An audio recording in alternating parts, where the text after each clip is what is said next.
don't criticize, but if we must criticize, we'll do that just on one condition: to build and not to destroy. Because we are in the service of God and country. From the news reel, we keep it real.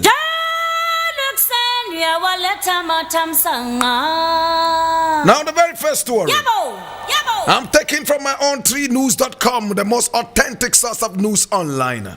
And it says, I will prefer to die than live in Ghana if LGBTQI is legalized. I will prefer to die than live in Ghana if LGBTQI is legalized. And this is Alban Bagbin. I read. Speaker of Parliament Alban Sumana Kingsford Bagbin has made another audacious statement backing the anti-gay bill currently in Parliament. He said the bill will be passed in this meeting, and already some members or MPs have told Europe and the Americas to consider all opinions before implementation when passed. Speaker Bagbin says he will not be part of any generation that will legalize activities of homosexuals, and will prefer to die rather than to live if that happens. The promotion of proper human sexual rights and Ghanaian family values bill is at the consideration stage in the current parliament. It was proposed by some 8 MPs of both the majority and minority caucuses. Ningo Prampram MP Sam Nate George, who is also an elder at Perez Chapel International, leads the charge to have the bill passed.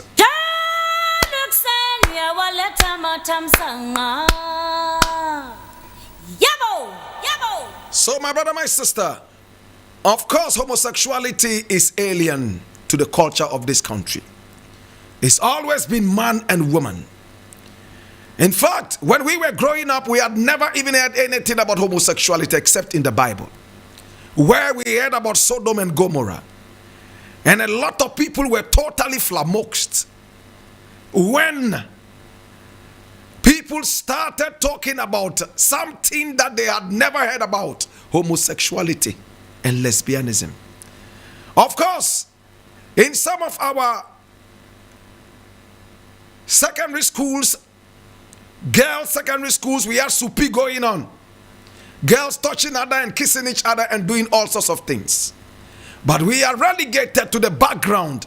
The fact that this is something that will finally rear its head in our society. My brother, my sister, Alban Bagbin has made it unequivocally clear that he will not be part of any generation in this country that is going to be part of the legalization of LGBTQI+. My brother, my sister, the people of this country generally are against homosexuality. We are a people who are overly religious and little, very little, infinitesimally spiritual. We have our own values. We respect our values. For some time now, some chiefs have demeaned those values, but those values still remain a very, very big part of society. Why is Blakk Rasta doing all this long talk? It's good what Alban Bagbin is saying, but Alban Bagbin must be ready for something that is going to come his way. All those who have fought homosexuality and LGBTQI+ in the past, they have been subjected to some economic tantrums and underpinnings and undertones and shenanigans. Should I repeat it? In the past, and even up till now, people who have fought homosexuality, LGBTQI+, have been subjected to some form of economic shenanigans. They would find a way of stopping you from going to Europe. They would find a way of stopping you from entering America. They would find a way of destroying your business so economically they can cripple you. And for that matter, because you are so scared of being economically suffocated, you would at the end of the day be forced, better word, coaxed into accepting LGBTQI plus. It's almost like a coup d'etat, better still a blackmail. That's how I see it now. Anybody who speaks his mind against LGBTQI plus is white-mailed. My brother, my sister, after white-mailing you, this cannot be blackmail because it's mostly white Westerners who do this white-mailing. And when you are white-mailed, they economically suffocate you. After all, they feed your economies. All your agriculture is geared towards producing raw materials for factories in the West. So when they say they don't need you anymore, you have to find some use for your raw materials, and you don't have factories to produce them. So what do? You are forced to accept every dictum from their hearts. Hallelujah. Hear me now. Alban Bagbin can rant as much as he wants to rant. Alban Bagbin can say what his heart decides. He can say what his religion is dictating to him. He can say whatever he thinks is very, very good. But all these things will come to nothing if we as a nation do not stand and become properly independent, rather than this Mickey Mouse independence of a national anthem and a national flag, where every now and then we are knocking on the kitchen of the West looking for crumbs from off the table, leftovers to eat. My brother, my sister, did you hear what I read? Whilst the bill is in Parliament being considered, some MPs are in America, some are in England, and they are seeking the opinions of people who have accepted homosexuality. Did you hear that? Whilst the bill is being considered in Parliament, some MPs are in America, some are in England, some are in Europe, my brother, my sister, and they are in Asia, trying to seek the opinions of people who have accepted homosexuality before they can come and take their own decision. This is another form of slavery. It's good to take people's opinions, but where people's opinions form your opinion, then it means that you are still in slavery. My brother, my sister, until we as a nation decide that we will plant what we eat, grow what we eat, and eat what we grow, until we decide that our food will no longer be in the kitchen of the West, homosexuality will become a reality in this country, Alban Bagbin or no Alban Bagbin. The other day, I was speaking to Sam George, and I was telling him, and you all heard it on radio here, he was complaining that they had started refusing him visas. And I asked a big question. Did he not know this? Certainly a worse form of opposition is going to come. Just refusing you visas is nothing. They are going to visit you with harm. They are going to make sure that they intimidate you. They are going to make sure that they cower you into submission. Hallelujah. Some of us have tasted it before. We have had so many people who have spoken against homosexuality banned from eating food. We have seen how so many Jamaican artists have been suffocated economically so that they may begin to eat stones and drink turpentine. My brother, my sister, so when people talk about homosexuality in Ghana, how it's not our culture and how we are not accepting it, and Alban Bagbin pushing it all the way through the roof, saying that he would prefer dying to staying in this country and embracing the cloak of LGBTQI+. Mr. Bagbin, you have said something that is the emotion of many, but are you ready? I am glad that homosexuals are pushing the card. I am so happy that the West is ranting and breathing brimstone on Uganda and other such countries. It will give our leaders the common sense to own our independence and own our nation.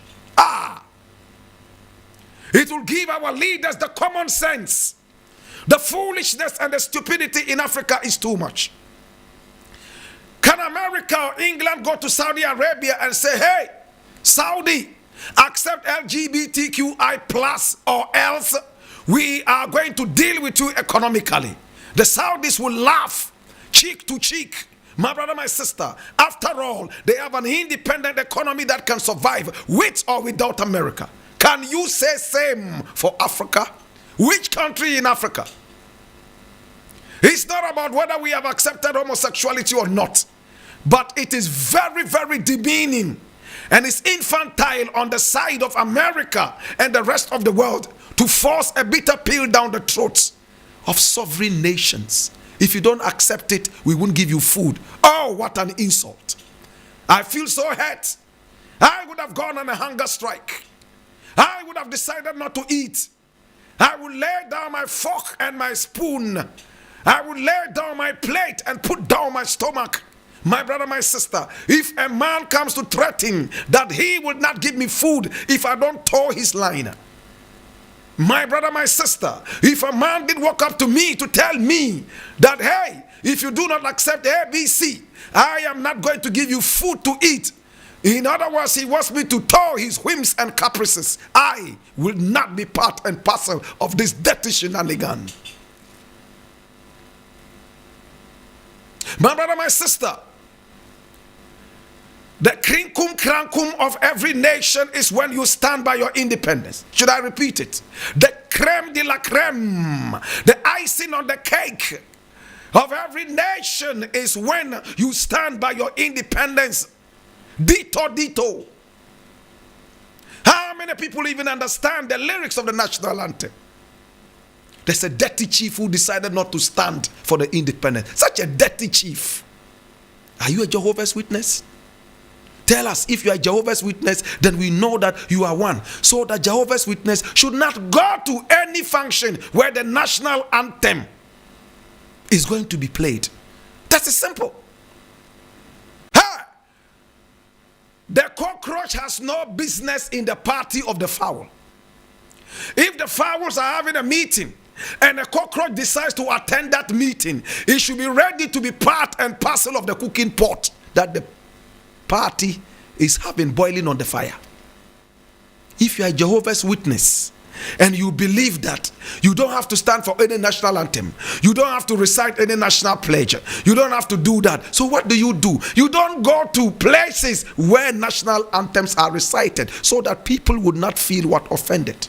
If I am a Muslim and I know that I don't eat pork, I do not go to a pork meeting. If I, my brother, my sister, I am a man who is opposed to a certain movement, I do not decide to be part of that movement where I'll be forced to either accept it or refuse it. That's what I'm talking about. A chief said he was sick, but he decided to go to an event where the national anthem was played, apart from the fact that he refused to stand up. The same chief, my brother, my sister, ordered all his subjects around him not to stand for the national anthem. What the heck of a dirty chief of Mimpiasem? Dirty chief. Do you know the importance of the national anthem? Do you know what the national anthem is talking about? What is in the national anthem that is against you? You have no respect for your ancestors anymore. But you will stand for a white Jesus. A Jesus that you see that is white with blue eyes and chicken tablet skin with silky hair. You will stand for that Jesus, right? Well, time and again, when you are told Jesus was black, you will never accept it even when Jesus comes black. Because you have been mentally cacophonized into believing that the man was white. How many Muslims do not even want to understand and accept that Muhammad was black? Because it's been put in their mind that anything from Arabia is holy. Yet there are a lot of homosexuals who are from Arabia. A lot of Arabians are pedophiles. How many people accept that everything from Israel is holy? To the point that your dirty-minded president, went all the way to Israel to pick up a stone to come and lay the foundation of a dirty cathedral to house Satan and his angels. Hallelujah. Today, my brother, my sister, that cathedral has broken down and fallen off like the Babel Tower. Most unfortunate, my brother, my sister, our leaders have lost common sense. Go to Israel. It's the citadel of homosexuality. I have been to Israel. I have been to Palestine. I have been to the River Jordan. I have been to so many of these places, my brother, my sister. When you even talk about Christianity and Jesus in Israel, they chase you away and call you a barbarian. You don't know anything. Jesus have mercy. I want to take you to 1991. On the 10th day of December, 1991, there was a man called John Ndebugri. Ndebugri decided not to stand for the national anthem. As to why he did that, only God knows. Rawlings became very angry and decided to send him to prison. He locked him up for 9 solid days. He was only released on the 18th day of December. John Ndebugri. What is in the national anthem that makes you feel like it's against you? What is in the national anthem that makes you feel that you don't have to stand for it? It's most unfortunate, my brother. For the chief of Mimpiasem, if I were you, I would leave. If I were you, I would destool myself and find myself a hiding hole like a mole. It's most unfortunate. To God be the glory. Any which way, my name Blakk Rasta, and I want to say thank you so much. This is your fight against LGBTQI. I am happy. Until you guys build your economy, forget it. Eric Mawena Egbeta is in the house. My brother, my brother, my sister. Oh, Mawena, how are you doing today? Blessed and highly favored as always. Oh, nice, beautiful. Always sleekly dressed.